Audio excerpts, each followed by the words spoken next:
Contar con la presencia de todos ustedes, tanto de este reconocido escritor como de los jóvenes niños y niñas que nos acompañan hoy. Quiero darle la bienvenida a la institución educativa Juan de Dios Koch, a la institución educativa Tulio Espina y Santo Ángel. Y también quiero saludar a todas las personas que nos acompañan en la transmisión en vivo por Livestream. Bueno, es un privilegio, Héctor, contar con usted. Muchas gracias por acompañarnos.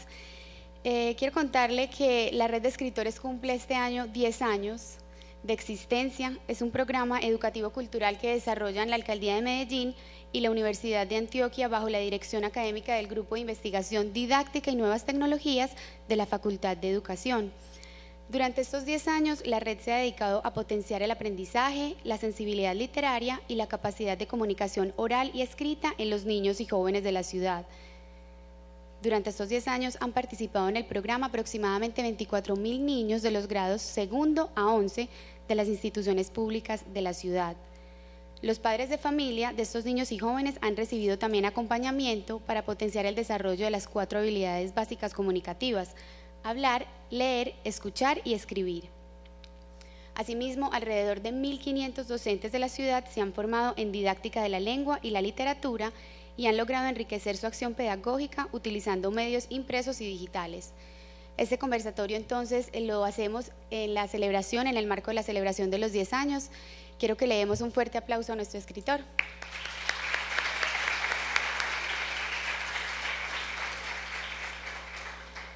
En este momento quiero invitar al docente tallerista Leandro Garzón. Él va a hacer una presentación del proyecto Críticos, que es del género expositivo de la Red de Escritores.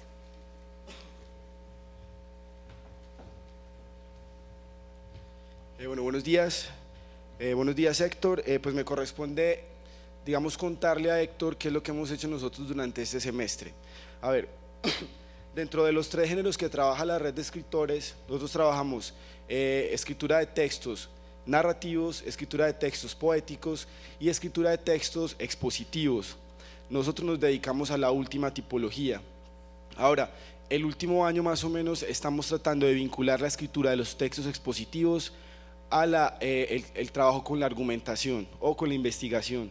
Es decir, que nuestros estudiantes no solamente expongan ideas en los textos, sino que se formen en ciertos hábitos de la escritura académica. Por eso entonces hemos trabajado reportería, periodismo de opinión o textos de opinión, como los que estamos trabajando este semestre. Entonces, eso hemos vinculado en todo momento una reflexión sobre las realidades a partir de un principio que me parece importante rescatar, y que es el principio que ha regido, digamos, el trabajo de este semestre, y es que solo podemos opinar sobre algo que conocemos o sobre algo que hemos experimentado. En esa medida, cada uno de los objetos de reflexión de los trabajos que han elaborado nuestros estudiantes pues se rigen por ese principio. Entonces, para criticar, por ejemplo, u opinar sobre un cuento, tenemos que saber cómo se hace un cuento, qué partes lo conforman, cómo ha trabajado el autor para crear ese mundo posible. Y siempre tratamos de vincular pues la reflexión o estructurarla a partir de 3 elementos fundamentales, y que responderían a las siguientes 3 preguntas. ¿De qué trata el texto? Es decir, el contenido de ese texto escrito o audiovisual. ¿Cómo está hecho? Entonces hay una indagación ahí sobre la forma del texto literario escrito o del texto audiovisual. Y finalmente, ¿para qué está hecho? Tratarle de atribuir una orientación, una función a ese texto que estamos leyendo. Es en ese tercer nivel donde nosotros creemos que se puede hacer una reflexión sobre el entorno específico en el que habitan pues nuestros estudiantes. Creemos también que a partir de la estructuración de textos, sobre ese triple criterio, digamos, se puede hacer una mirada más crítica o una lectura más crítica sobre ciertos fenómenos.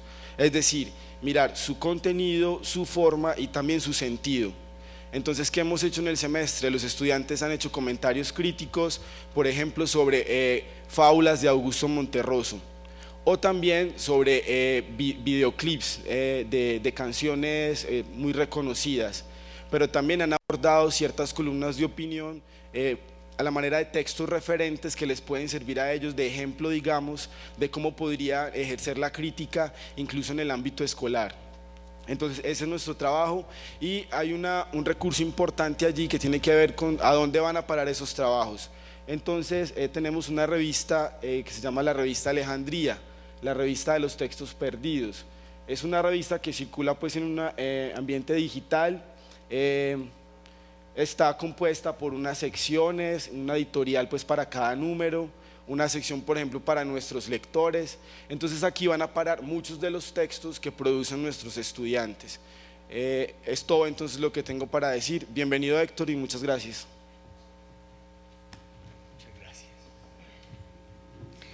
Bueno, para continuar con el programa, quiero invitar a la estudiante Ángela García, ya es de la institución educativa Tulio Espina, y va a hacer una lectura de un texto de opinión, que es una muestra del trabajo del género expositivo que viene desarrollando con la red de escritores.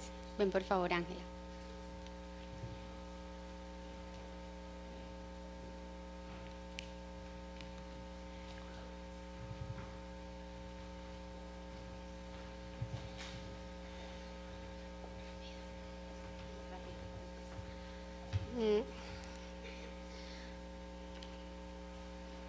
Nosotras las niñas de noveno C realizamos un comentario crítico sobre la biografía de Héctor Abad Fanciolince y cuando íbamos a misa.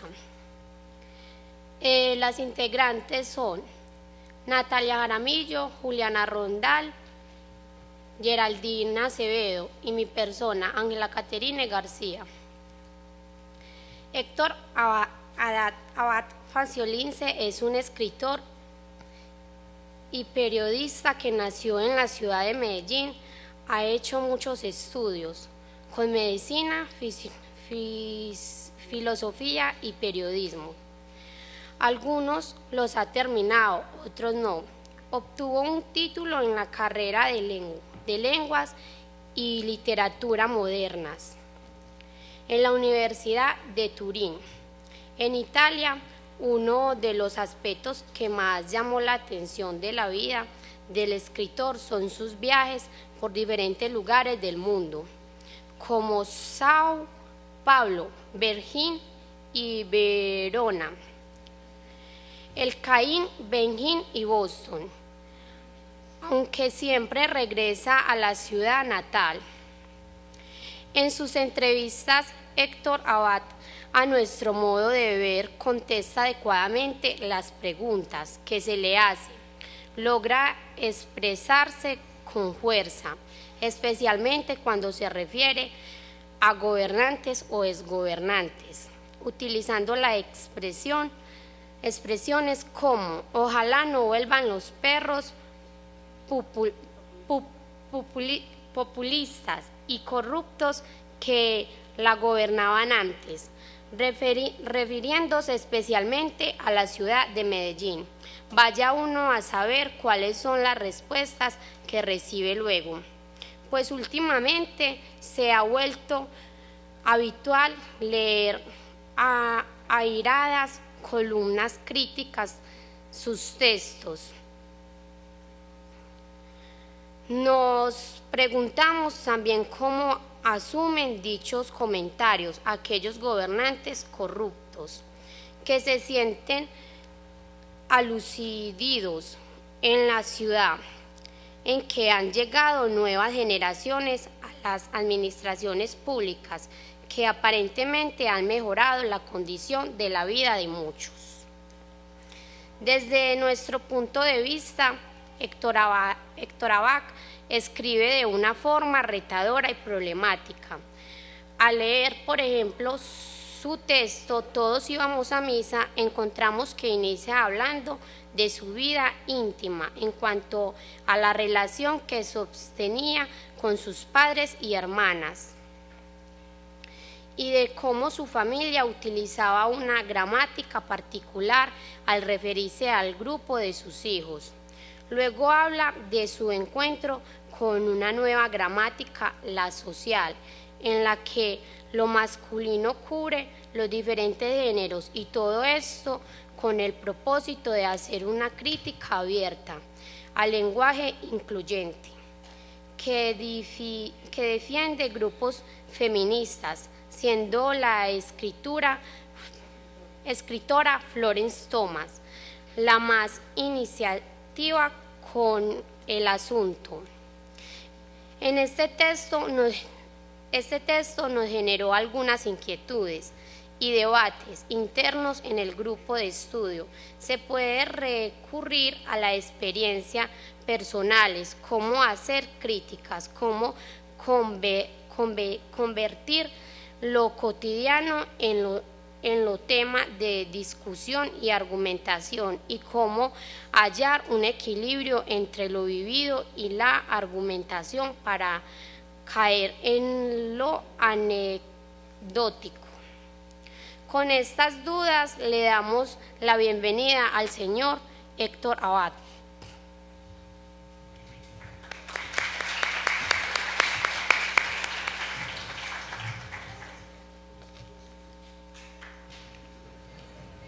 Bueno, como ya nos contó Ángela, Héctor Abad Faciolince nació en Medellín en 1958. Ángela también nos comentó que inició estudios de medicina, filosofía y periodismo en su ciudad natal.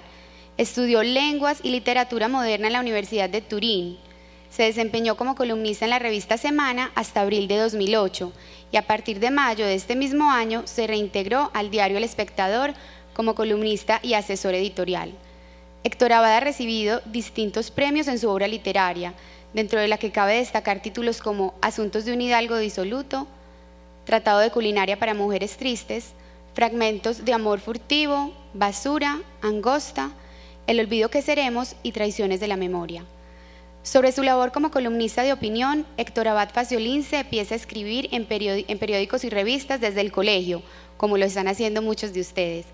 Luego en la universidad y posteriormente en periódicos.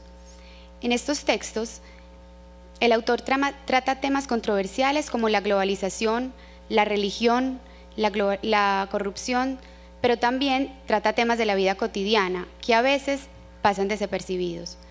Para él la crítica y la escritura periodística son formas de reinventarse, de dar a conocer otras facetas de su vida y su forma de pensar, que no siempre aparecen en su literatura.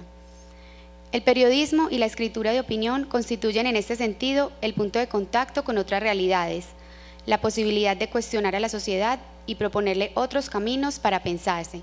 Démosle entonces la bienvenida, vamos a escucharlo.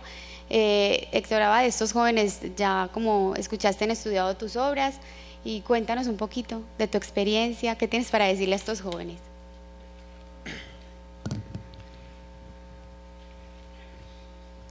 Bueno, gracias por venir, ante todo, por estar aquí. Gracias a los de la red de escritores por invitarme. En realidad lo que yo quiero es conversar con ustedes, oír qué inquietudes tienen y qué me quieren preguntar sobre mi trabajo de escritor. Como decían ahora, yo escribo desde más o menos la edad de algunos de ustedes. Yo escribo desde que tenía 11 o 12 años, cuando estaba en el colegio. Lo primero que escribí fueron poesías, poemas, que le mandaba a la mamá de uno de mis compañeros de clase, que era poeta, y ella me devolvía esos poemas corregidos y con comentarios. Escribía esos poemas con un amigo mío de por la casa. Nos gustaba mucho leer y escribir, nos subíamos al techo de la casa donde él vivía a leernos libros de poesía o a leernos los poemas que él había escrito y que yo había escrito. Él se llamaba Daniel, este amigo mío. Cuando yo tenía 15 años y cuando yo tenía 14 años y Daniel tenía 16, iba a cumplir 17, yo no sé por qué, él un día cogió una escopeta que tenía el papá, se la puso aquí y disparó, se mató. Era mi mejor amigo de la adolescencia, Daniel. En ese momento yo pues sentí como, digamos, la segunda gran tristeza de mi vida. Fue algo que me conmovió mucho, perder a mi mejor amigo y con el que yo escribía.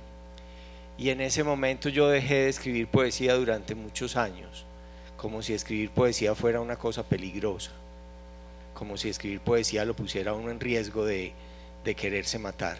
Y solamente el año pasado vine a publicar mi primer libro de poemas, a finales del año pasado, cuando yo ya tenía 53 años, que había pasado toda una vida, y se lo dediqué a ese viejo amigo mío del bachillerato. Entonces empecé a escribir artículos de opinión, empecé a escribir en un periódico que fundamos en el colegio, un periodiquito que hacíamos a mano y después pasábamos a máquina, y después se hacían como unas especies de fotocopias y nosotros lo repartíamos en el colegio. Yo debía tener esa edad, 15 o 16 años, cuando empecé a hacer ese periódico con dos amigos más del colegio que todavía hoy siguen siendo amigos míos. Uno de ellos se llama Mauricio García y escribe en el mismo periódico donde yo escribo, en El Espectador, y otro se llama Esteban y vive en Costa Rica y trabaja haciendo papel. En la vida hay cosas que son seguras. Cuando uno se ocupa de las cosas que son más o menos seguras, se dice que uno hace ciencia.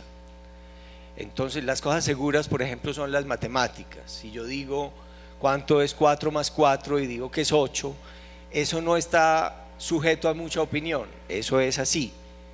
Si yo digo si yo les pregunto a ustedes que si suelto esto empieza a volar para arriba o se cae, pues la mayoría de ustedes van a pensar, y creo que van a tener razón, en que esto se cae.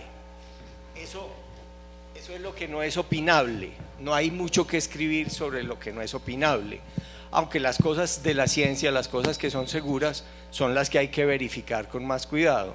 Si alguien dice que va a pasar el planeta Venus por delante del Sol, es decir, que va a haber un pequeño eclipse del Sol porque Venus va a pasar por delante y que va a pasar este día a tales horas, pues hay que estar ahí con los aparatos adecuados para no quemarse la retina, mirando a ver si eso que dicen los científicos es verdad. Pero como ellos lo han hecho basados en cálculos muy precisos, generalmente eso es verdad y eso es hacer ciencia. Entonces, de esa parte, yo que no soy científico no me ocupo de lo que es seguro. Hay otras cosas que no son seguras, pero que algunos afirman que son verdad. Es lo que se llaman los dogmas. Las religiones y muchos partidos políticos tienen dogmas. Por ejemplo, la religión católica dice que si uno va a misa y uno se confiesa y uno vive bien, entonces uno se va para el cielo, y eso es un dogma. Y si uno no va a misa y no se confiesa y hace una serie de cosas que se llaman pecados, uno se va para el infierno. Eso es un dogma que para algunos de nosotros es discutible o no, pero es un dogma. O un dogma de los comunistas es que la empresa privada, que cada cual haga lo que quiera para enriquecerse, es malo, y que lo bueno es trabajar para la comunidad. Y un dogma de los liberales es, en cambio, decir que cada individuo debe trabajar para su propio provecho y que eso es lo que produce una sociedad más rica y mejor. Esos son dogmas religiosos o dogmas políticos. Desde el punto de vista de esas religiones, eso es como incuestionable. Si uno publica en un periódico del Vaticano, de la religión católica, el periódico del Vaticano que se llama L'Osservatore Romano y se publica en Roma, uno no puede en ese periódico decir que el dogma de que, por ejemplo, tomar píldoras anticonceptivas es pecado, decir que eso es mentira, uno no lo puede publicar en ese periódico. O uno no puede publicar en un periódico de Cuba diciendo que el dogma de que las empresas estatales son mejores que las empresas privadas, criticar eso uno no lo puede hacer en un periódico de Cuba. Y en general, en un régimen liberal, a casi nadie le publican artículos donde defienda el hecho de que es mejor las propiedades estatales, o que el Estado se apropie de toda la propiedad privada. No se lo publican porque el dogma liberal es el contrario, en que los privados son los que deben hacer las cosas. Y hay otro terreno que es el de las cosas opinables, que es donde se mueve el periodismo de opinión, lo que yo hago, la escritura argumentativa. las cosas que no sabemos si son verdad o no, las cosas que son discutibles. Por ejemplo, ese artículo que ahora citaba Margarita del lenguaje incluyente, de si uno debe decir aquí buenos días niños y niñas, o si es suficiente decir buenos días niños, si al usar el masculino yo ya los estoy incluyendo a todos ustedes, o si siempre debo estar aclarando cuando me refiero a la gente que está afuera, si siempre debo estar incluyendo a hombres y mujeres usando el género masculino y el género femenino. Eso está en el terreno de lo opinable. La mayoría de las cosas están en el terreno de lo opinable. Uno puede opinar si es mejor que en los colegios haya uniformes o uno se vista como le dé la gana. En los colegios definen que tiene que haber uniforme, pero si uno tuviera un periódico podría discutir si es mejor que haya uniformes o es mejor que todo el mundo se vista como se viste los domingos o como se viste cuando está en la casa en vacaciones.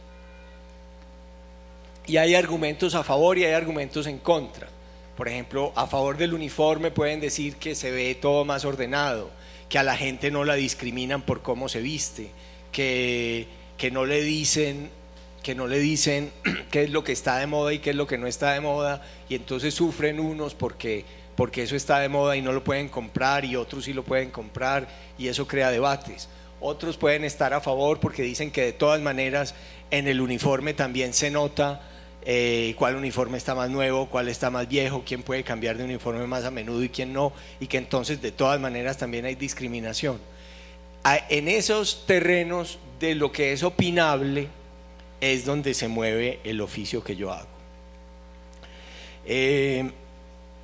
Desde muy chiquito pues me he dedicado a escribir, todavía escribo, vivo de eso, vivo bien. Se puede llegar a vivir de la escritura. Durante mucho tiempo no viví de la escritura, era muy difícil, hacía muchos otros oficios distintos, pero en este momento yo vivo de los libros que publico, que pueden ser novelas o pueden ser ensayos, pueden ser cosas de opinión, cosas de política, cosas de literatura, o también narraciones de distinto tipo o poemas. Por esos libros a mí me pagan derechos. Cuando un libro mío se vende, y alguien paga, por ejemplo, 20,000 pesos por un libro, de esos 20,000 pesos, 2,000 pesos me los dan a mí, y de eso vivo yo. De eso vivo yo, de recibir eso. Y cuando yo publico un artículo en el periódico me pagan. Y cuando yo vengo aquí a hablar con ustedes, estas niñas tan queridas, me van a dar ahora una plata al final. Entonces hay muchas maneras de vivir en la vida. Uno puede vivir vendiendo plátanos, transportando caballos, o llevando vacas a Urabá, o trayendo bananos de Urabá. Hay muchas maneras de vivir en la vida. Uno puede vivir de traficar con cocaína, uno puede vivir y enriquecerse mucho. Algunos escritores también se han enriquecido mucho con sus libros, porque si un escritor, a mí nunca me ha pasado, pero si un escritor vende 10 millones de libros y le dan 2,000 pesos por cada 10 millones, 10 millones por 2,000 pesos da un montón de plata. Que ustedes, los buenos para matemáticas, pueden hacer ahí las cuentas de cuánto se gana un escritor si vende 10 millones de libros. Son 10 millones de pesos por 2,000. Entonces 2,000 por 10 es 2,000 más un cero. Bueno, un montón de plata. Un montón de plata con un montón de ceros. La mayoría de los escritores no viven muy bien de lo que escriben y tienen que hacer otros oficios. Se dedican a la docencia, tienen un empleo común y corriente, trabajan en una fábrica o algo. Otros, no muchos, pero sí, por lo menos yo diría que en Colombia debe haber como 100 escritores pueden vivir de lo que escriben. Si uno quiere dedicarse a este oficio y lo hace con seriedad, puede vivir de esto. Aunque si uno quiere ser rico en la vida, no es como el campo mejor para enriquecerse. Yo les aconsejaría más el comercio, otras cosas. ¿Cómo escribo yo?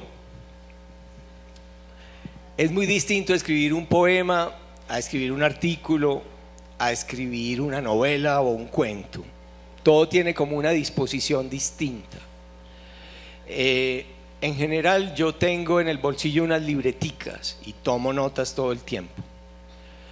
Cuando leo algo, oigo algo por radio, veo algo por televisión o lo veo en internet, algo que me llama la atención, yo lo apunto porque sé que me puede servir para un artículo, algo que es discutible, algo que está pasando. Por ejemplo, va a haber un festival de teatro en Bogotá y a mí no me gusta el teatro, entonces yo digo, bueno, esta podría ser la ocasión en que yo vaya a declarar públicamente que aunque me parece muy bueno que haya teatro, muy bueno que hagan festivales de teatro, muy bueno que la gente vaya a teatro, a mí no me gusta ir al teatro porque me aburre, no me gustan las griterías de los actores ahí, no les creo, no me parecen, no disfruto con el teatro. Entonces yo aprovecho ese festival, voy tratando de desarrollar mis argumentos en contra del teatro, digámoslo así, o a favor de mi disgusto con el teatro. Entonces la voy ordenando en mi libretica. Generalmente yo tengo que mandar mis artículos el viernes al Espectador para que aparezcan el domingo. Tengo tiempo hasta el viernes a las 11 de la noche. Entonces yo los jueves ya tengo varias opciones de temas en mi libretica, cojo el computador y hago un pequeño borrador y el viernes, el día entero, me dedico a escribir mi columna. A veces esa columna me sale en 2 horas, me sale rápido, estoy tranquilo, salgo, voy donde un amigo, voy a mercar, hago algo y por la tarde lo reviso y lo mando, cuando sale fácil. A veces sale muy mal y me paso todo el día, cambio de tema porque no me sale, escribo horas y horas, me paso 12 horas frente al computador y al final pues tengo que mandar algo. Lo que pasa con los artículos de opinión es que uno, si tiene un compromiso con el periódico, siempre tiene que mandar un artículo los viernes, siempre tiene que cumplir. Lo más importante es que un columnista de opinión no deje vacío su espacio que un periódico le da. El periódico no me dice sobre qué tengo que escribir, el periódico no me censura lo que yo escribo, nunca. Cuando tenía 25 años y empezaba, o cuando tenía más bien 30 años y estaba empezando, sí, muchas veces me censuraron mis artículos en los periódicos. De repente yo mandaba un artículo que no me pagaban en esa época, yo esperaba el día en que me lo publicaban y no aparecía. Era un tema muy polémico y no aparecía, no me lo quisieron publicar. Yo veía que ahí en el periódico había una decisión de censura de no publicármelo. Eso me pasó durante muchos años y como se dice, yo me tuve que tragar esos sapos muchas veces de que me censuraran, de que no me los publicaran. Pero poco a poco lo que uno debe hacer y lo que uno hace es ir como dejando que su nombre se conozca, que a algunas personas les guste lo que uno escribe, hasta que llega un momento en que ya para el periódico es muy complicado censurar los artículos de ese nombre, porque si no aparece el artículo hay preguntas al periódico, hay acusaciones de censura al periódico y a ningún periódico le gusta que lo acusen de censurar a sus periodistas o a sus columnistas. Y eso es lo que afortunadamente, digamos, desde hace por ahí 15 años, desde que yo trabajé en la revista Semana, después en Cambio, en Cromos y finalmente en El Espectador, nunca me ha vuelto a pasar. Siempre he escrito libremente sobre lo que quiero y nunca me han censurado nada en estos últimos tiempos. La escritura y la gestación, el origen de una novela es mucho más largo. Uno piensa en muchos temas posibles para una historia. Yo hace por ahí 1 año y medio, estoy escribiendo una novela que es sobre una finca. Esa finca se llama La Oculta y la novela también se llama La Oculta. Esa finca se parece a una finca que tenían mis abuelitos por cerca de Jericó, entre Jericó y Támesis, y es una finca que todavía existe y que a mí me gusta mucho. una finca con un lago.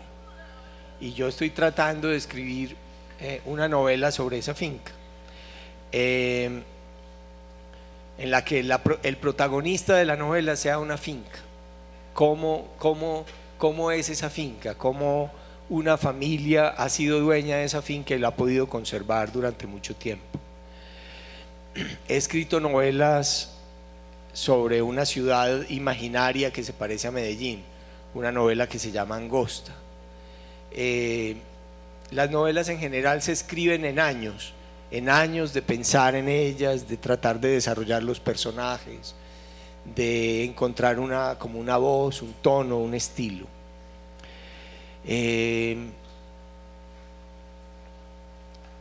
Y a eso me dedico. El resto del tiempo pues tengo mis asuntos familiares como cualquier otro, tengo hijos, tengo mujer, tengo que mercar, tengo una vida común y corriente. No es una vida de grandes aventuras, no es una vida de borracheras, no es una vida bohemia como se supone que muchos escritores deben tener. Es una vida, diría yo, bastante ordenada. Cuando mi vida es rutinaria y ordenada y tranquila es cuando mejor puedo escribir. Digamos que las cosas raras y las cosas especiales, más que en mi vida, tienen que ocurrir es en mis libros. Es en los libros donde pasan cosas insólitas y raras y que a la gente le interesan. Pero en mi vida no tanto. En mi vida cuando es mejor es cuando es más tranquila y más serena e incluso más repetitiva. Bueno, eso es lo que yo hago básicamente, pero yo quisiera oír de ustedes preguntas sobre lo que yo hago, sobre este oficio, que a lo mejor a ustedes los puedan orientar en cómo se escribe y en cómo a lo mejor de 100 de ustedes que hay aquí, a lo mejor 3 o 5 o 7 pueden llegar algún día, si les interesa, si les gusta, a escribir artículos en los periódicos, o a escribir poemas, o a escribir novelas, o a escribir cualquier tipo de libros. Si les puedo ayudar con respuestas, pues háganme preguntas y vamos a intentarlo. Gracias, Héctor Abad. Vamos a hacer las preguntas de manera muy ordenada y lo vamos a hacer con el micrófono para que las personas que están viéndonos por internet también puedan escuchar la pregunta. Vamos a hacerlo primero con la institución educativa Juan de Dios Koch. Quienes tengan pregunta, por favor, levanten su mano y Leandro o Cristian les pasan el micrófono para que hagan la pregunta.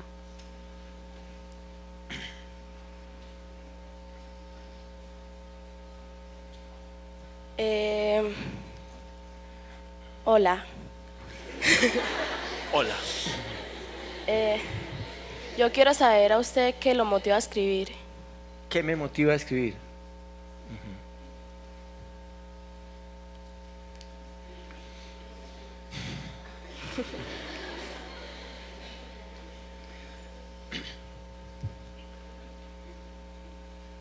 Básicamente yo creo que es la manera en que mejor puedo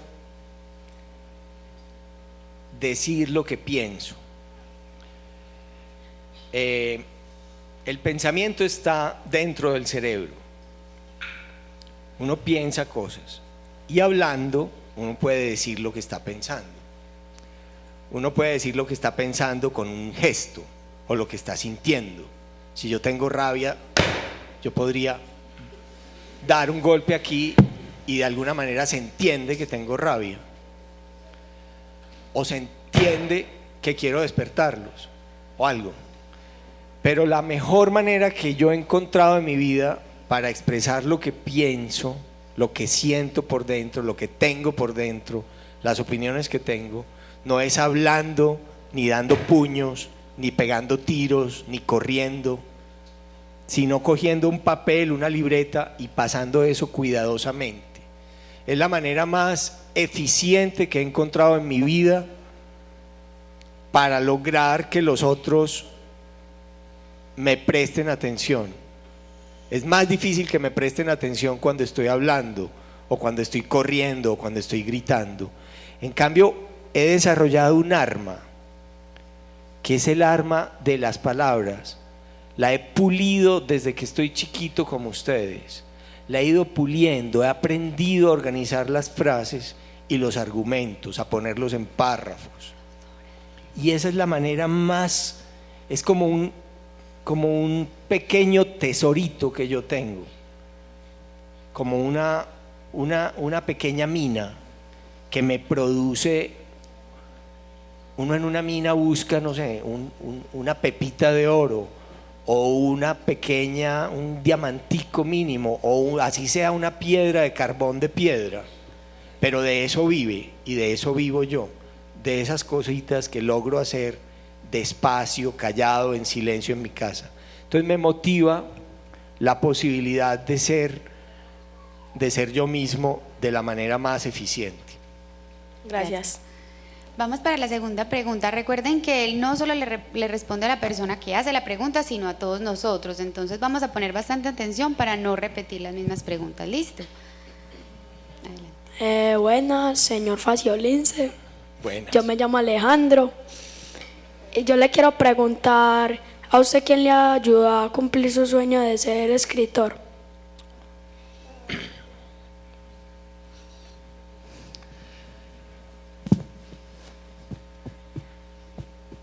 Uno tiene en la vida siempre aliados y enemigos, gente que le ayuda y gente que trata de destruir lo que uno hace para que uno no salga adelante. Y tanto los que le ayudan como los que lo atacan terminan ayudando, porque si uno no tuviera gente que se le opone, gente que lo critica. A mí por escribir me han regañado, me han echado de la universidad, me he ganado enemigos, he tenido muchos problemas por escribir. Pero esa gente que se ha opuesto a lo que yo hago es la gente que me obliga a pulir mucho más lo que yo hago, a cuidar mucho más lo que yo escribo, a tratar de predecir cuáles van a ser los argumentos en contra que van a usar contra mí y contra mis escritos. Si yo no tuviera esa gente que me vigila como con odio, con rabia, para que todo lo que yo haga parezca malo y ellos lo critiquen, yo no podría organizar con tanto cuidado lo que escribo. Entonces me han ayudado personas que me han abierto las puertas, personas que me han dicho: me gusta lo que usted escribe y se lo voy a publicar en esta revista y en este periódico, y se lo voy a pagar y se lo voy a pagar. Y se lo voy a pagar bien. Algunos me han ayudado a esas personas, o amigos, o en mi familia gente que me dice: eso te salió muy bien, te salió muy bonito, o te salió muy bien argumentado, o eso me hizo reír, o eso me hizo llorar. Esa gente me estimula. Pero también los que me dicen que lo mío es una bobada, una ridiculez, una tontería, una brutalidad, esos también me sirven para yo cuidarme más en lo que escribo. Entonces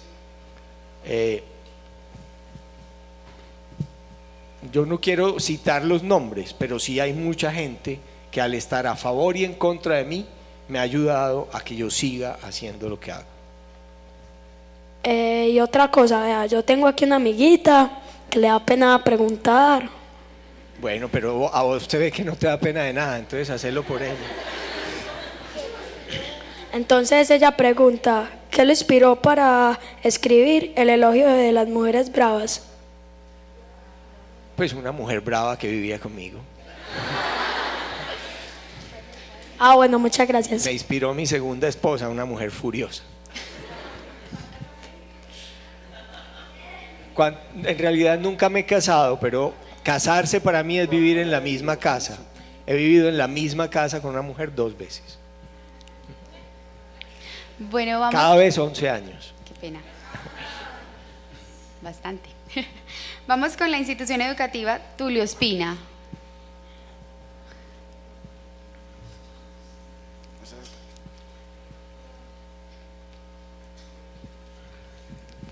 Buenos días.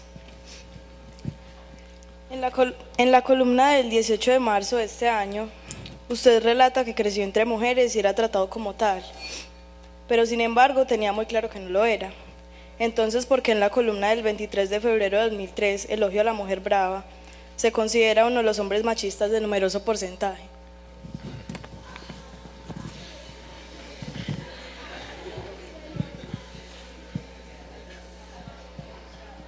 A ver, la columna del Elogio de la Mujer Brava es una columna que tiene por ahí 12 o 13 años. No sé cuándo la leyeron. Uno por motivos de argumentación, para poder convencer a los otros, uno tiene que muchas veces ponerse como en un grupo, decir, sonaría muy arrogante y muy creído decir, yo soy un feminista, yo soy un hombre abierto, por eso a mí me gustan las mujeres bravas, etc.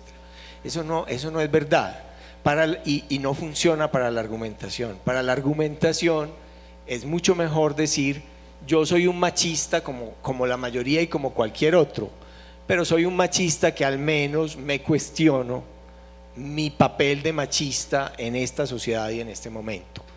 Ese era el motivo por el que yo me ponía como un machista en esa vieja columna de la Mujer Brava. En la otra, que es una columna que tiene que ver con el lenguaje incluyente, yo contaba una anécdota de que en mi casa, como la mayoría de los hijos, 5 de 6 eran mujeres, se empleaba el género femenino para hablar de todas nosotras, y que yo nunca tuve problema y siempre entendí cuando decían, niñas, nos vamos para la finca, o niñas, nos vamos para misa, pues yo salía con mis hermanas, aunque no hubieran dicho niñas y niño. Yo sabía que en niñas estaba yo incluido y que se entendía que yo era pues una persona en femenino más, así en vez de ser mujer fuera hombre, y nunca me sentí excluido por eso, porque esa era la norma gramatical en mi casa. El género femenino era todas, era para todas nosotras, y ahí estaba yo tranquilo. Entonces, con esa experiencia personal, yo trataba de argumentar que no veía por qué las mujeres se tenían que sentir excluidas cuando la costumbre de la lengua española es, para hablar de todo el mundo, usar el género masculino, porque si no se vuelve muy complicado. Si aquí una niña y un niño dicen, si ella y él, los que preguntaron ahora, dicen, preguntemos juntos, se entienden que es él y ella, pero no se puede decir preguntemos juntos y juntas, o junta yo mujer, conjunto usted hombre, se vuelve muy enredado. Si todo el mundo entiende que cuando usamos el masculino estamos incluyendo a hombres y a mujeres, pues no hay nada excluyente en eso. Además hay más argumentos. Dicen que se priva a las mujeres de incluirlas en cosas buenas, pero también se las priva de incluirlas en cosas malas. Cuando yo uso el género masculino para hablar de los ladrones o los sicarios o los asesinos, entonces si yo usara un lenguaje incluyente, sonaría ya muy raro si yo tuviera que decir siempre los ladrones y las ladronas, los asesinos y las asesinas, los sicarios y las sicarias somos las personas peores de este país. Entonces, en realidad, cuando estoy usando un lenguaje gramaticalmente cómodo, que es usar el masculino para englobar a todo el mundo, muchas veces en las cosas negativas, si las feministas se sienten tan maltratadas, al menos en ese caso deberían sentirse bien. Pero entonces son dos cosas distintas, de periodos muy distintos, en que uno no tiene por qué mantener siempre como una coherencia autobiográfica. Yo en un artículo puedo decir que soy machista y en otro puedo decir que no me sentía mal con que me trataran como mujer, sin yo sentir ninguna contradicción. Yo tengo una pregunta, qué pena, ¿puedo hacerla? Sí. Mi pregunta es entonces, desde el periodismo de opinión, a veces si se quiere tratar cierto tema y argumentarlo, aunque no se crea muy personal, es válido. Me hago entender, por ejemplo, no sé si usted es machista o no, pero para esa columna usted se puso en ese gremio, en ese grupo de personas y tuvo que defender con sus argumentos esa opinión, aunque no lo sea o lo sea. Un periodista de opinión o alguien que quiera escribir un artículo de opinión puede adoptar una postura solamente para defender un argumento. Yo creo que sí. Yo creo que no necesariamente cuando uno usa la primera persona tiene que ser exactamente, uno en el periodismo debe ceñirse a la verdad siempre, pero en una argumentación uno puede hacer supuestos, uno puede decir vamos a suponer que yo soy así y a partir de esa suposición desarrollar un argumento. Gracias. Por aquí había una mano alzada. Todos tenemos secretos, usted debe tener algunos, o por lo menos algo que no le haya compartido a alguien, sobre sus hábitos cotidianos o caprichos al escribir.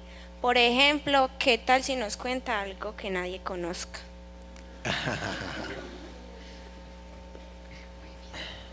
Bueno,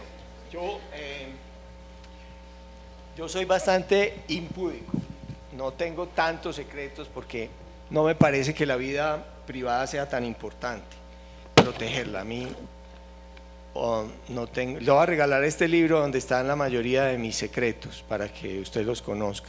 Aquí este libro es suyo.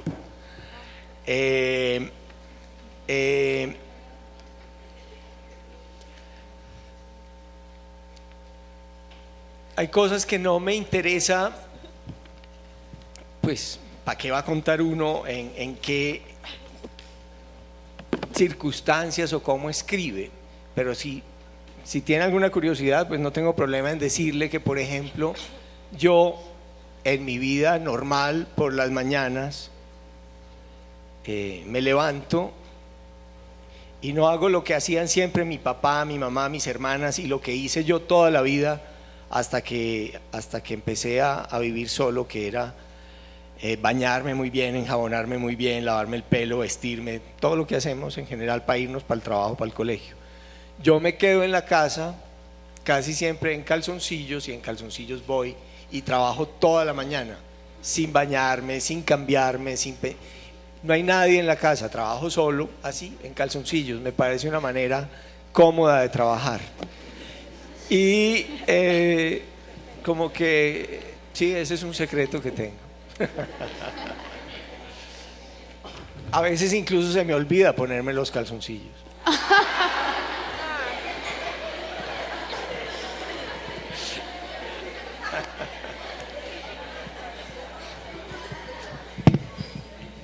Hola, Héctor Abad, leímos que hubo un conflicto en su familia debido a la educación que recibió en un colegio de sacerdotes. ¿Qué era lo que pasaba en su familia con la religión? Bueno, lo que pasa es que yo tenía un papá que era no creyente. Él se declaraba agnóstico, es decir, él decía que no sabía si había Dios o no, pero que creía que más bien no había Dios. Y él decía que ir a misa o no ir a misa no importaba, él nunca se confesaba, él no creía en los curas, él no creía que había que llegar virgen al matrimonio, él creía que muchas cosas que afirmaba la religión católica eran discutibles o no eran verdad. Yo empecé hablándoles de una cosa que es el dogma. Él no creía en los dogmas de la Iglesia Católica. Mi mamá, en cambio, había sido una niña huérfana y como era huérfana la había recogido en su casa un señor que era obispo de Santa Marta en la costa y después fue arzobispo de Medellín. Y ella se crió en una familia muy católica, llena de curas, tenía tíos curas, primos curas, el tío pues que prácticamente la adoptó y que era como el papá de ella, era el obispo. Entonces se juntaron en el matrimonio un papá medio ateo y una señora medio mística. Entonces en mi casa era como una cosa que se llama la ducha escocesa. La ducha escocesa es, uno abre el agua hirviendo y se baña un momentico con el agua hirviendo, la apaga y abre el agua fría y se baña otro ratico con el agua helada. Entonces nosotros pasábamos del agua caliente al agua fría. Eso es la ducha escocesa. Nosotros teníamos una ducha escocesa pero ideológica o religiosa, en que estaba el agua caliente o fría, como sea, de mi papá ateo y el agua caliente o fría de mi mamá creyente. Sin embargo, ellos dos se entendían muy bien, nunca se separaron, nunca se trataron mal, no alegaban mucho por esas cuestiones de religión. Y lo que en últimas me quedó a mí como lección de ese papá y esa mamá tan distintos en cuanto a las posiciones religiosas fue una gran tolerancia por las opiniones ajenas. Yo al final opté más por lo que mi papá pensaba. Me parecían mejores los argumentos de mi papá que los dogmas de mi mamá. Pero hoy en día, y desde esa época, respeto muy tranquilamente a los que creen en cosas religiosas, a los que creen en Dios, y me declaro un ateo mansito. Soy un ateo mansito, un ateo que no pelea, porque como mi mamá, que sigue viva, tiene 87 años y sigue yendo a misa, pero no se quiere morir. Lo raro de mi mamá es que seguro se va para el cielo según su vida y todo eso, pero ¿por qué no se quiere morir? ¿Por qué no, si el cielo es mejor que la tierra, por qué no toma mucho más tranquilamente el hecho de morirse, irse ya tranquila a descansar en el paraíso con los ángeles y los santos? A veces yo pienso que hasta los creyentes tienen sus dudas de que después de que uno se muera realmente hay algo. A veces me parece que el apego de mi mamá a sus hijos, a la vida, a la sopita, a la comida, al arroz blanco, a las cosas que a ella le gustan, es un apego como de, por si de pronto no hay nada, pues por lo menos ahora, mientras tanto, lo disfruto aquí en la tierra. Ese era el conflicto, que en realidad más que conflicto fue una lección de tolerancia. Gracias. Vamos con la institución educativa Santo Ángel. Ay, no hemos terminado.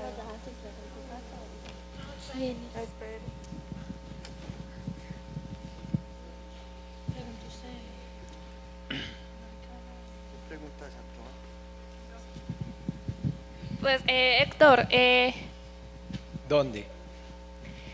El elogio a una mujer brava es una clara crítica contra el machismo. ¿Qué piensas del machismo?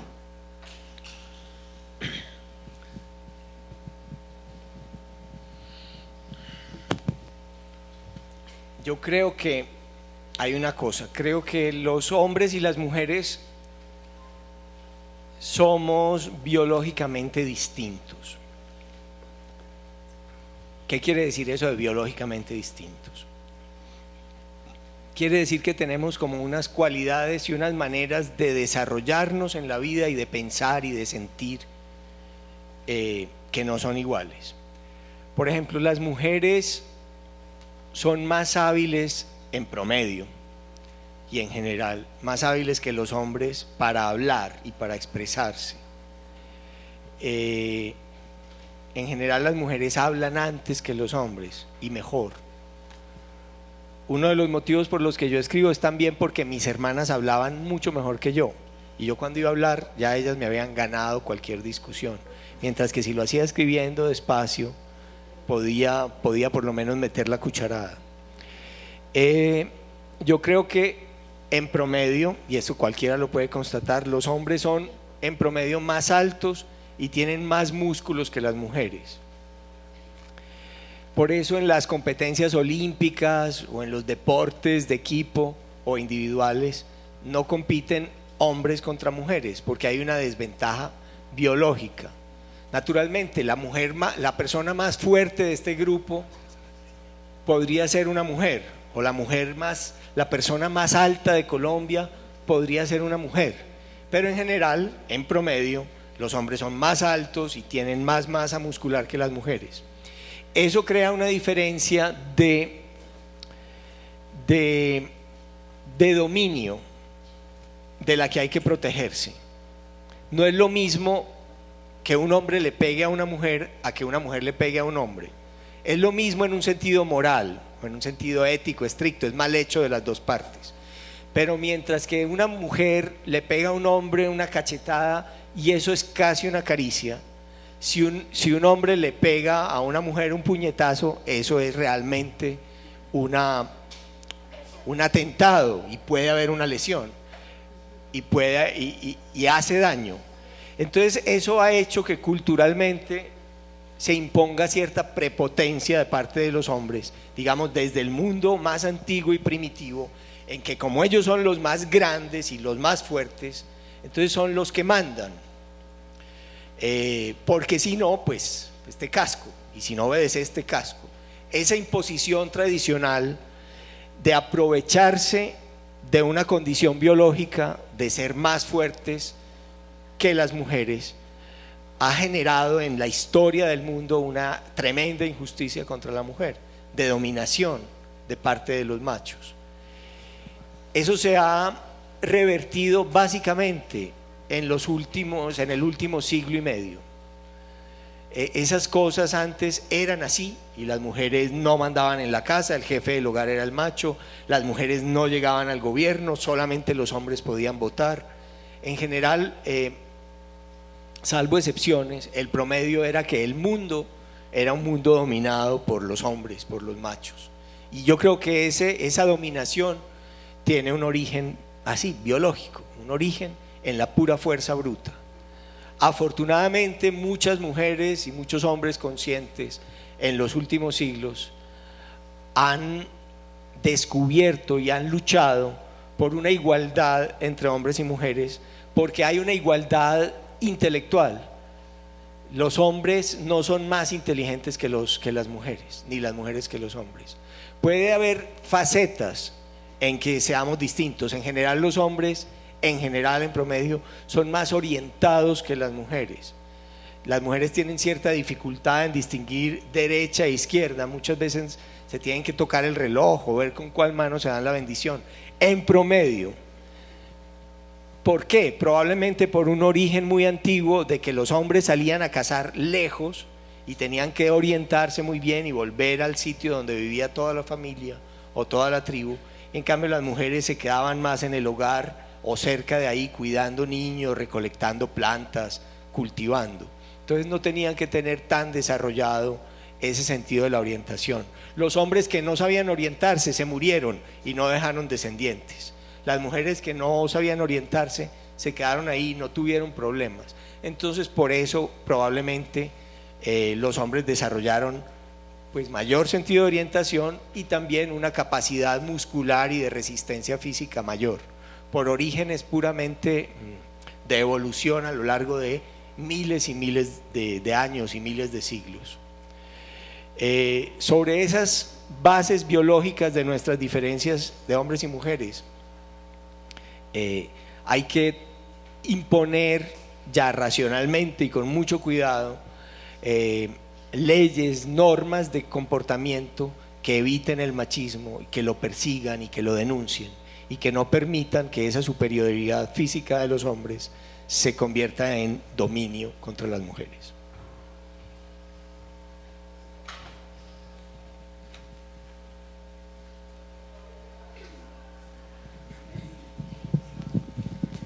Buenos días. La pregunta es, pues muchas veces el periodismo de opinión se considera como una crítica no muy constructiva, pues y es más bien reprochado. ¿En qué afecta eso, pues personalmente a usted?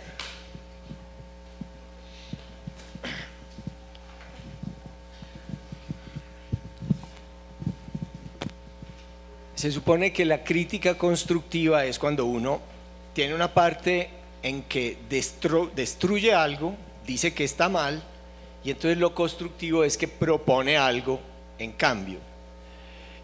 Muchas veces el periodismo sí es constructivo en ese sentido, que destruye, que hace una primera parte crítica de demolición de lo que los otros piensan y después construye proponiendo algo. Pero tampoco se le puede pedir siempre al periodismo de opinión que sea constructivo. Al fin y al cabo el periodista no es un gobernante, ni el escritor es un senador, ni es una persona que haga leyes.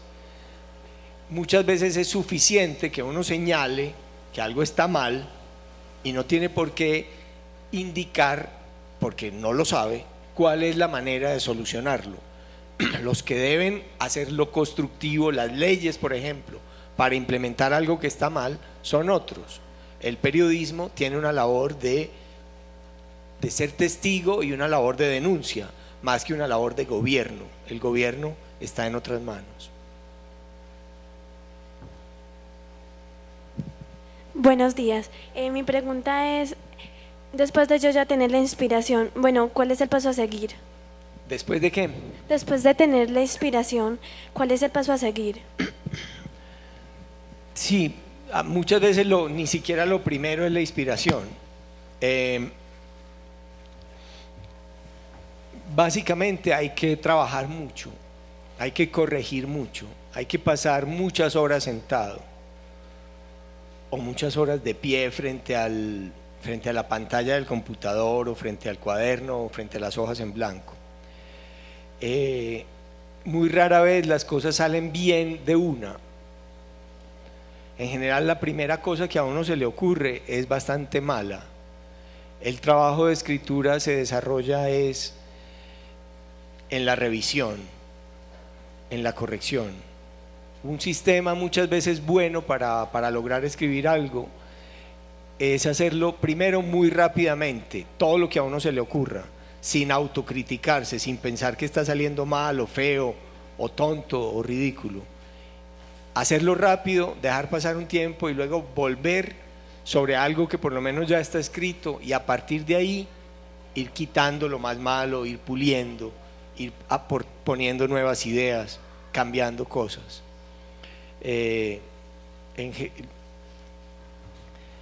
Yo creo que hay que tener primero hay que tener un talento. No todo el mundo tiene talento para ciertas cosas. Si uno es sordo, uno nunca puede llegar a ser músico, y hay gente que es sorda para las palabras o difícilmente puede llegar a ser músico.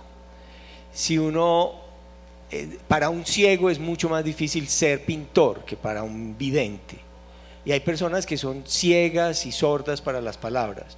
Hay gente que es muy buena para los números, gente que es muy buena para la música, gente que es muy buena para las palabras.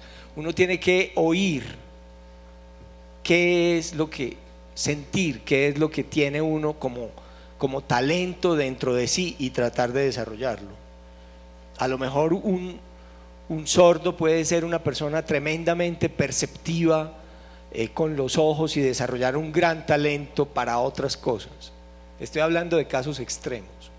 Yo creo que uno, fuera de esa inspiración o de eso que uno siente que puede tener, tiene que tratar de descubrir para qué sirve, para qué es bueno y tratar de desarrollarlo con mucho esfuerzo siempre. Vamos a la última pregunta con la institución Santo Ángel, y luego me gustaría que también abrir el micrófono para los docentes talleristas, los profesores que acompañan las instituciones y las demás personas que nos acompañan también. Buenos días. Héctor, yo te quería preguntar. ¿Dónde estás? Aquí. Estás detrás de la luz. Héctor, yo te quería preguntar que después de que murió tu padre, ¿cómo superaste esta etapa? Porque pues tu padre era muy importante para ti, según lo que describes en el libro Del olvido que seremos.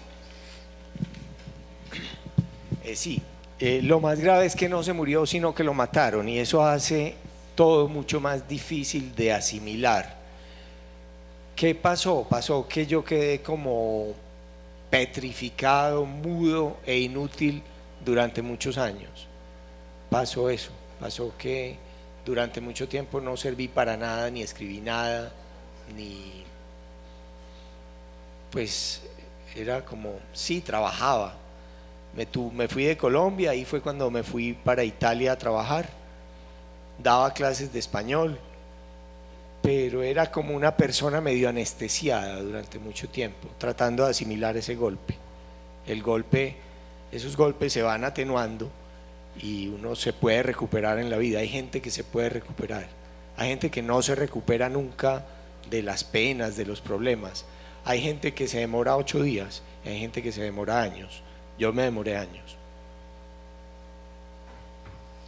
Bueno, ¿algún docente, tallerista o alguna profesora puede hacer alguna pregunta? Hola, mi curiosidad va más enfocada como... Tengo 2 preguntas. Se habla mucho del fenómeno de la página en blanco. ¿Para usted escribir es un proceso completamente natural o también tiene esas dificultades al momento de escribir?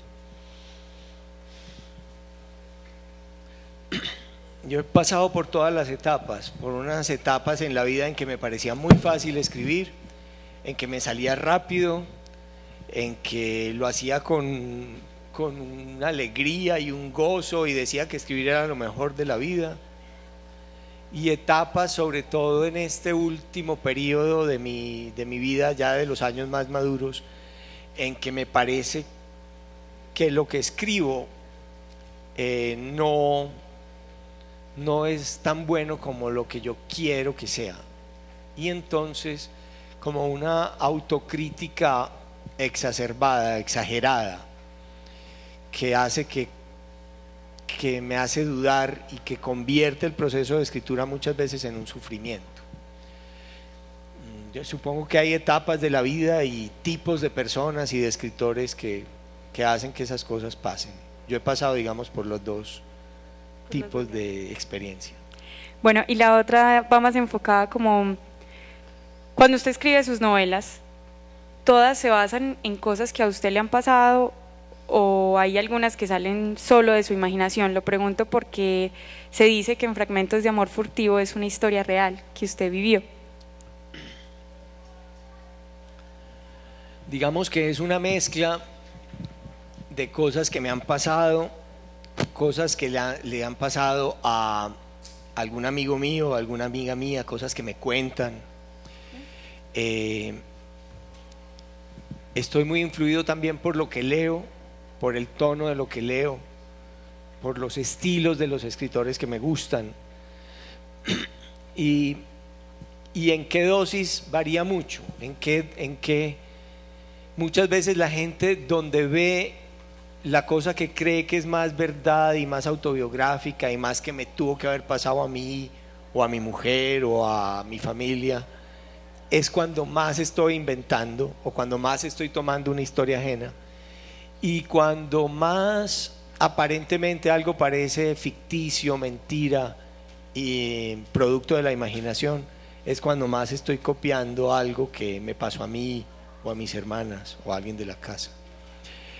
Uno escribe y medio borra un poquito las pistas y las envuelve las cambia un poquito para que sobre todo las personas más allegadas no sufran mucho con lo que uno escribe.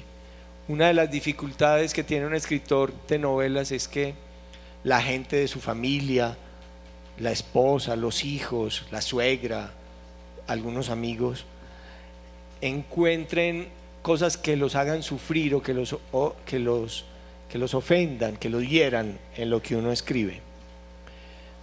Uno puede ser un cínico y escribir lo que le da la gana, y al que se ofenda, pues que se ofenda. O uno puede también como disfrazar las palabras y las historias de alguna manera para que no resulten tan claras y tan ofensivas para la gente que uno quiere. Mis respetos, y lo digo así porque siempre que he escuchado su nombre, siempre pongo al lado suyo al doctor Héctor Abad Gómez. Soy de la generación suya y su familia hizo parte de una de mis primeras huellas duras en mi vida. Estudié en el Colegio de la Enseñanza, ya sabe por qué le digo eso. Para mí la graduación fue la huella fuerte en mi vida cuando vimos el espacio vacío y solamente una rosa sobre la silla. Luego viene la muerte de su amigo y luego la del doctor Héctor Abad, que a todos nos dejó petrificados. Usted dice de que en su familia eran dos corrientes, una fría, o quizás que no llevaban la misma ideología de su padre y de su madre. Pero siempre hay que tener en cuenta que fueron por don Héctor, ahora por su madre que está ya mayor, siempre fueron profundamente respetuosos de la opinión de los demás y de los derechos humanos, que a raíz de eso fue que mataron a su padre. En las familias de cada uno de nosotros de esa época, yo creo que ninguna dejó de lamentar esa profunda falta de el doctor, y máxime aquellos profesionales hoy en día que eran los alumnos del doctor en la Universidad de Antioquia. Todo eso a mí en la vida nunca iban a ser 40 años en noviembre, nunca se me ha olvidado, pero tampoco nunca pensé que iba a tener la oportunidad de decírselo a usted. Hay que ser muy agradecidos de la vida, porque la proyección de nuestros ancestros viene más adelante, y usted ha sido una de esas proyecciones. Que ahora usted decía, cogí por el lado de mi padre y no por el de mi madre. Razones tiene la Santa Madre Iglesia. Cada uno de nosotros, de acuerdo a la formación que tenemos, vamos siendo los pinitos y el trasegar por la vida. Ahora, la pregunta no tanto es para ustedes, sino para estos alumnos. Y la profesora hablaba ahorita de la página en blanco. ¿Cuántos de nosotros, cuando estamos en clase, cuando tratamos de que nuestros alumnos escriban algo? No, es que a mí no. Y miren, lo que hace el doctor es uno de los consejos que yo he tenido en toda esta vida, y es: apunten, escriban, lean, y cuando lean alguna cosita que les guste, escriban, que más adelante les va a servir para algo. No se amilanen, no se vayan atrás, caminen siempre hacia adelante, estén pendientes de todo el acontecer de cada día, porque si nosotros no estamos pendientes de eso, nos vamos quedando atrás, nos vamos anquilosando y nos volvemos analfabetas por desuso. De todas maneras, habría muchas cosas para recordar en estos 40 años que recuerdo siempre a su familia como estandarte de mi vida. De todas maneras, muchísimas gracias por estar con nosotros y para celebrar los 10 años de la Red de Escritores.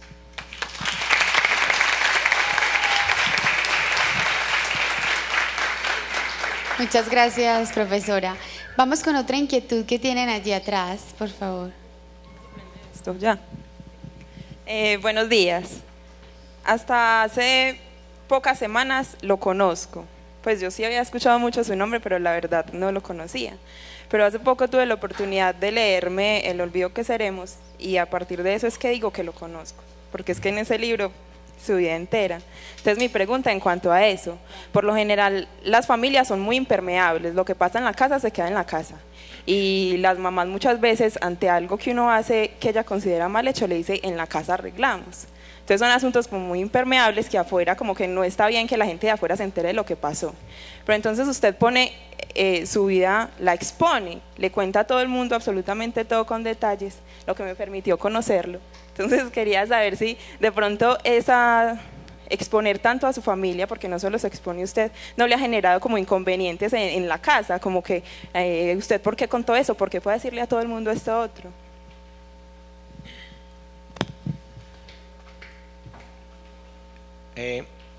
Uno puede contar historias inventándoselas, usando la imaginación y la ficción, basándose en recuerdos, en experiencias de la vida de uno, pero cambiándolas, como le contestaba yo ahora a la otra profesora, cambiándolas, disfrazándolas de otra cosa, poniéndole por ejemplo a una mujer la personalidad de un tío que es hombre, para que nadie se dé cuenta, o dándole el aspecto físico de un amigo a una persona mayor que aparece en un libro, cambiar las cosas para despistar. Yo intenté contar la historia de la vida de mi papá, que para mí era muy importante, la intenté contar con el arma de la imaginación y de la ficción, coger la vida de mi papá, cambiarla un poquito, cambiar los nombres, acomodarla, cambiar las cosas que él hacía y contarla de otra manera. Por ejemplo, en un libro que se llama Angosta hay un doctor Burgos que está basado en la figura de mi papá, pero siempre que lo intenté, esas obras fantásticas o imaginarias que yo escribí sobre él no me satisfacían y me parecía mejor la vida de él tal como había sido, hasta que un día resolví contar la vida de él tal como había sido, y eso es este libro, El olvido que seremos, que usted leyó. Era un libro, sí, muy íntimo, donde contaba secretos familiares, por eso es que le voy a regalar el libro a la que preguntó sobre los secretos. Y estos otros los vamos a rifar o a regalar de alguna manera después, todos los que les traje.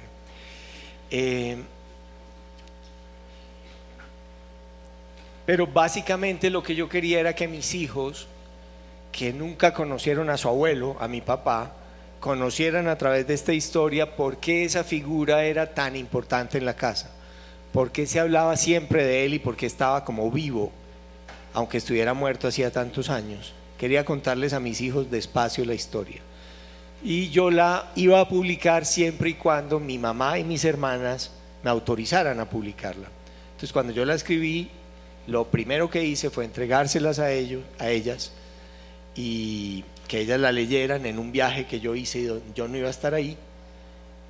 Ellas la leyeron, ellas me recordaron muchas cosas que yo había olvidado, ellas complementaron la historia, me ayudaron a terminarla y me autorizaron a publicarlo todo tal cual como yo lo había escrito. Entonces, pero claro, si ellas me hubieran dicho que no, esto se hubiera quedado como una historia privada para leer en la familia nada más. Buenos días, doctor. Hay cosas que son argumentativas, ¿no?, que admiten la opinión. Sí. En este momento usted trabaja como columnista en periodismo de opinión, ¿cierto? Y a la vez estamos en una Colombia que en los últimos, pongámosle 50, 60 años, se ha tornado, se ha acentuado mucho una situación multiproblémica, ¿no? Problemas que no vendrían al caso ponernos a especificar. Pero todo esto, ajustado a que en los últimos 20 años Colombia ha hecho un esfuerzo como por superar el dogmatismo, es decir, como recordemos que hasta hace 20 años, hasta la Constitución del 91, la moral era la moral católica. Al retirarse un poco a partir de la Constitución, quedamos en un país como flotando, como de dónde viene la moral entonces, ¿no? En este momento, ¿cómo sentiría usted el clima de garantías para ser un periodista de opinión frente a todas estas serias situaciones?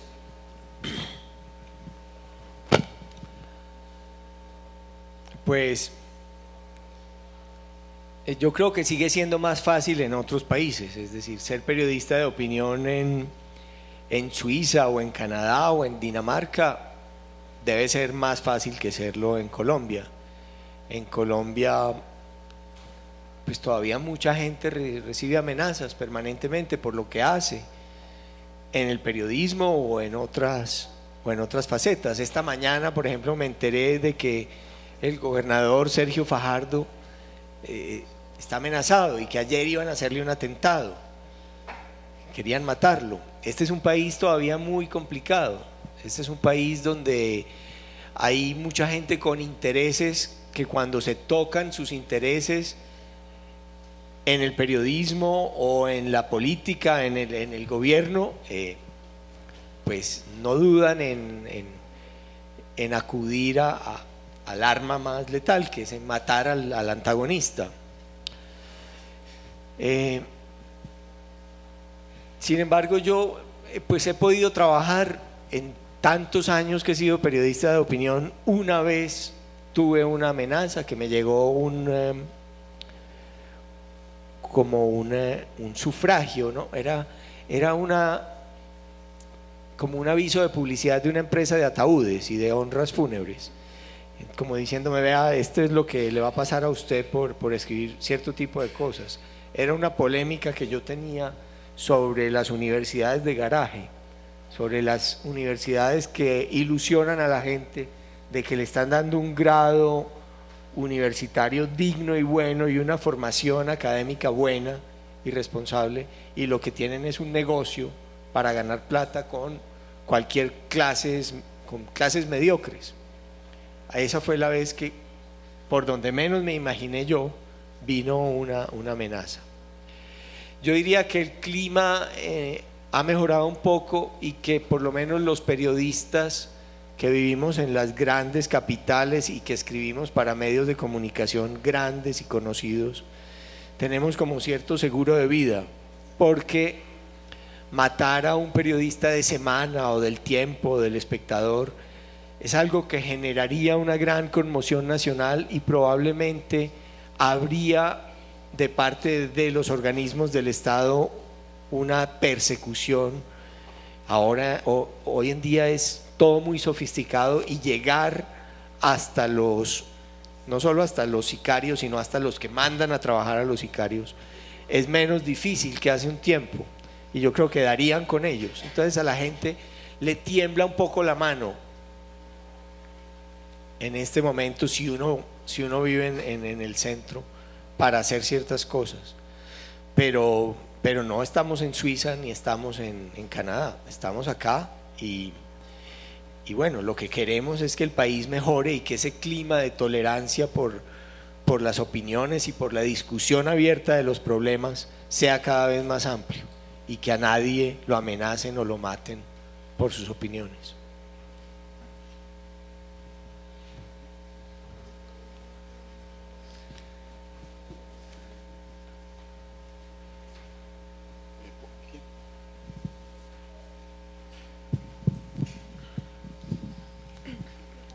¿Qué tienen de diferentes sus artículos a los de otros escritores, por ejemplo, Gonzalo Arango o Florence Thomas?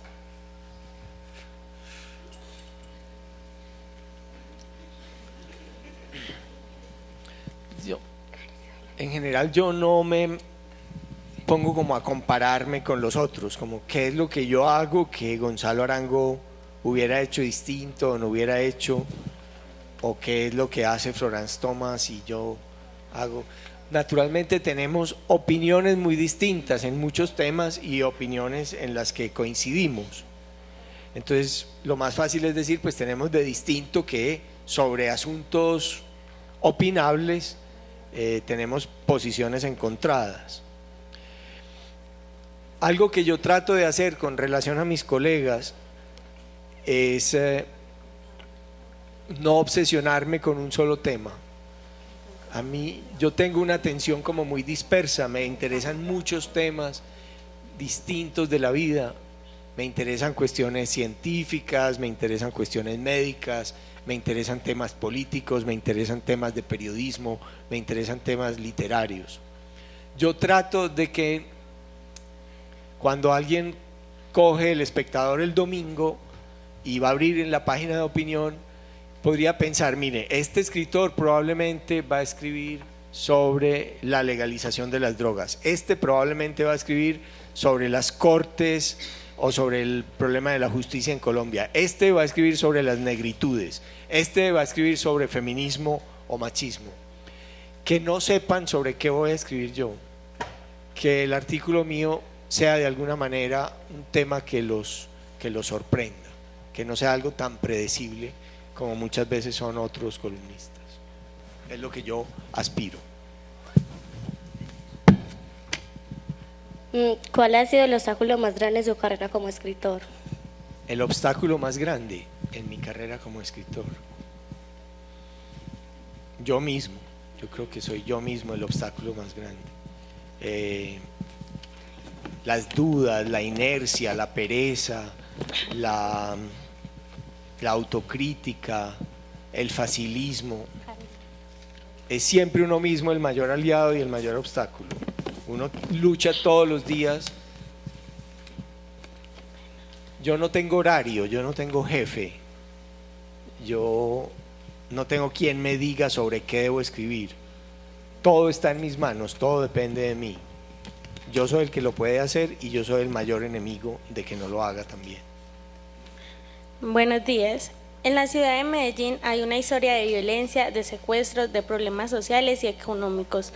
Usted que ha viajado a varios países del mundo, ¿por qué decide quedarse a vivir en Medellín y escribir sobre esta ciudad? Sí, yo he tenido la suerte de poder viajar mucho. Yo hasta los 17 años o hasta los 18 años nunca había salido de Colombia. A los 18 años, poco antes de cumplir 18 años, no, a los 18 años salí por primera vez de Colombia a México. Y desde eso me gustó mucho ver otros países, porque cuando uno sale de su propio país y ve las cosas con ojos de extranjero, como que todas las diferencias saltan a la vista y se sienten con mucha fuerza. Las diferencias en la manera de hablar, las diferencias en la arquitectura, en las calles, en la manera de comportarse la gente, en lo que comen, en lo que piensan, en cómo se visten las mujeres y los hombres, en cómo se tratan entre ellos, lo distintos que son los periódicos, los cafés, los bares, el trago que toman, la música que oyen. Todo eso es muy fascinante de los viajes. Y cuando uno vuelve también es muy fascinante porque uno ve a su propio país como si fuera un país extranjero. Cuando uno está afuera, llega y nota cosas que antes eran como muy normales, las nota como algo raro de su propio país. Al viajar uno se vuelve un poquito extranjero en su propio país. Yo he vivido, como digamos, en muchas ciudades por más de un año. Viví en Berlín un año, en medio del idioma alemán. Viví en Turín, en Italia, muchos años. Viví en Madrid un año. Viví en Estados Unidos un año, en Boston. Viví en distintos idiomas por trabajo, por suerte, o porque me mandaban de corresponsal o alguna cosa, o porque era profesor, o cuando me fui para Italia porque me amenazaron aquí. Pero hasta ese viaje pues fue una oportunidad. Pasar un tiempo afuera como extranjero siempre me ha gustado, pero ser extranjero permanentemente no me gusta tanto. Yo siento que yo soy solamente de aquí y que solamente les entiendo bien a la gente que habla como yo.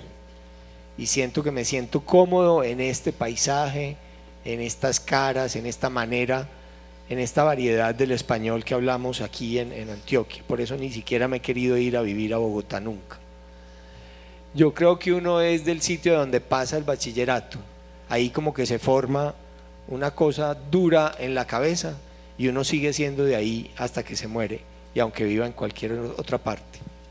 Entonces yo vuelvo porque no me gusta ser extranjero y porque me gusta vivir en el sitio de donde soy, y porque espero morirme aquí y que me entierren aquí. Me parece mejor, más cómodo. Buenos días, don Héctor.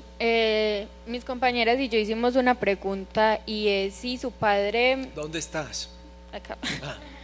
Si su padre fue médico y defensor de los derechos humanos, ¿tú por qué no seguiste como su camino y decidiste tomar el camino de la literatura? Pues no, uno no está condenado. En el medioevo los hijos de los zapateros eran zapateros, los hijos de los enterradores eran enterradores. En general el hijo del verdugo era el que se encargaba después también de colgar gente en el pueblo. Había como una división del trabajo por gremios. Eso todavía existe, aquí también. En general los hijos de los políticos se meten a políticos. Si ustedes esperan lo suficiente, seguramente el hijo de Santos lo van a ver dentro de 30 años en el Congreso o de ministro o alguna cosa. Es lo que... mi papá vio que el hijo de López Pumarejo después era López Miquelsen y llegó a presidente. Hay como, sí, el entrenamiento temprano, por ejemplo, es bueno que un hijo de músico sea músico, porque cuando uno aprende a tocar piano desde niño, lo hacen con mucha más maestría que se aprende de grande. Pero yo seguí por otro camino. Muchas veces uno sigue el camino que era el sueño de los papás. Si el sueño, yo creo que el verdadero sueño de mi papá no era tanto ser médico, sino haber sido escritor. De alguna manera yo he cumplido el sueño de lo que mi papá quería hacer. A veces pasa eso también. Y a veces pasa que uno escoge el camino pues por motivos casuales. Ya me estoy quedando sin voz. Creo que ya debíamos ir terminando. Una pregunta más. ¿Hay alguna? Las niñas del Santo Ángel, si quieres aquí una pregunta más y ya terminamos para que les entreguen los libros a las instituciones. No, los libros son para los niños. Sí, pero las instituciones los van a rifar. Ellos lo rifan, listo. Sí, porque acá nos queda un solamente poquito complicado. Hay uno que ya tiene dueña. Sí, ajá. Claro que sí, ellos. Párate, por favor, para que te pasen el micrófono.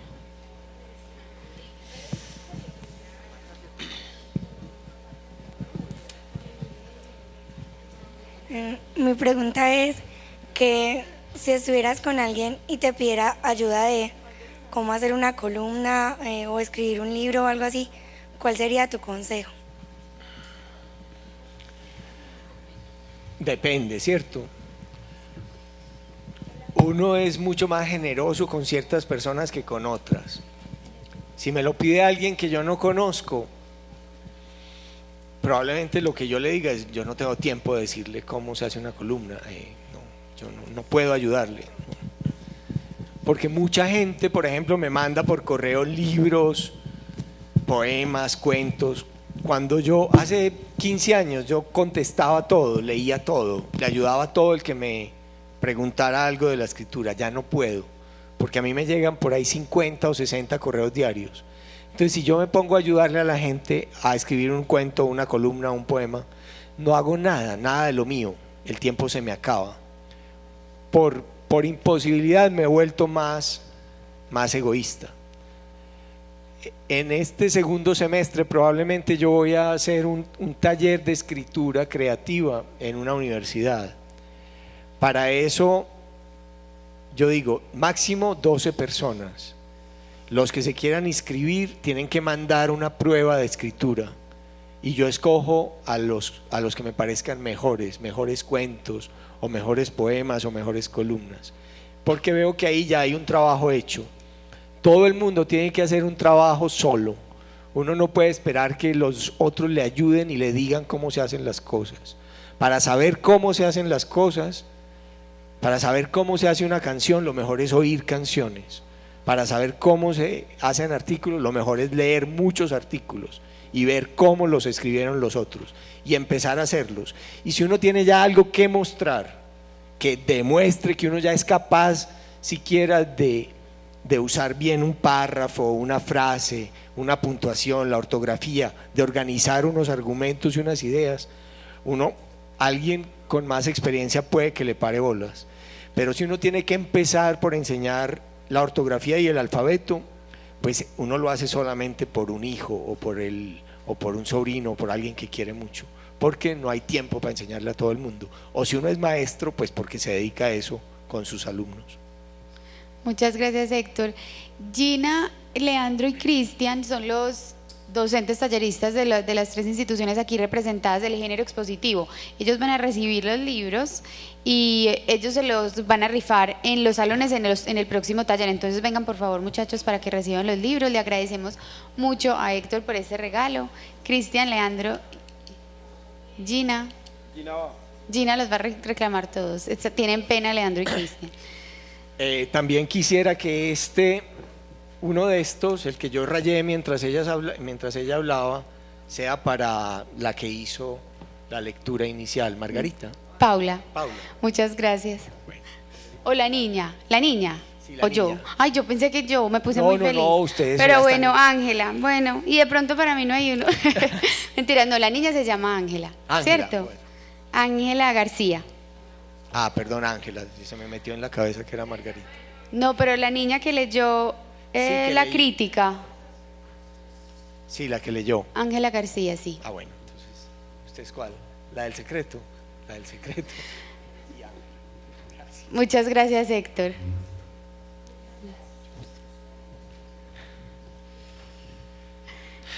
Gina, recíbele los libros, por favor. Ahorita Héctor, vamos a tomar una fotografía con cada grupo. Entonces yo quiero invitar afuera, pero lo vamos a hacer de una manera súper ordenada porque somos muchos. Afuera en la plazoleta vamos a salir primero la institución educativa Juan de Dios Koch. Los demás se quedan aquí hasta que les digamos que pueden salir. Listo. Los autógrafos y eso, por favor, al final, para que no lo detengamos ahí.